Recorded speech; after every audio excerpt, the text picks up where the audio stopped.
And yes మా ధనుష. యాక్చువల్గా విజయ్ ఆంటోనీ గారు చెప్పులు లేకుండా స్టేజ్ పైకి రావడం it's common. I mean every event మేము చూస్తూనే ఉంటాం. బట్ ఈరోజు ధనుష కూడా సర్ప్రైజ్ చేసింది. అదే ఎందుకు అని చుమ్మా స్టేజ్ కోసం. ఓ ఓకే. మైక్లో చెప్పరా?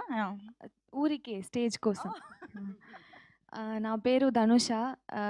ఇది నా ఫస్ట్ ఫిల్మ్. హీరోయిన్గా ఈ ఛాన్స్ ఇచ్చిన విజయ్ ఆంటనీ సార్ గారికి చాలా థ్యాంక్ యూ. గణేష్ సార్కి చాలా థ్యాంక్ యూ. నాకు ఇది పెద్ద ఆపర్చునిటీ.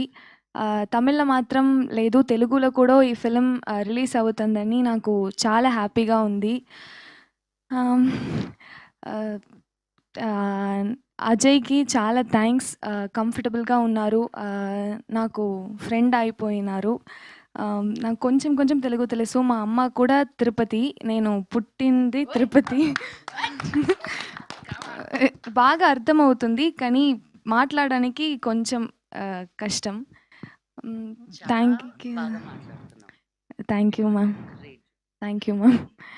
సో అందరూ Feb 20th ఫ్రెండ్స్ అండ్ ఫ్యామిలీతో థియేటర్కి వెళ్ళి మా బూకీ మూవీ చూసి రివ్యూ చెప్పండి. తెలుగు ఆడియన్స్ సపోర్ట్ మా టీంకు చాలా important. So thank you so much. Thank you. సినిమాలో సర్ప్రైజ్ ఉంటుందని డైరెక్టర్ గారు చెప్పారు, కానీ స్టేజ్ పైన చాలా సర్ప్రైజులు ఉంటున్నాయి. అసలు అన్ఎక్స్పెక్టెడ్ ఇంత మంచి తెలుగు ధనుష నుంచి. So hearty congratulations and welcome to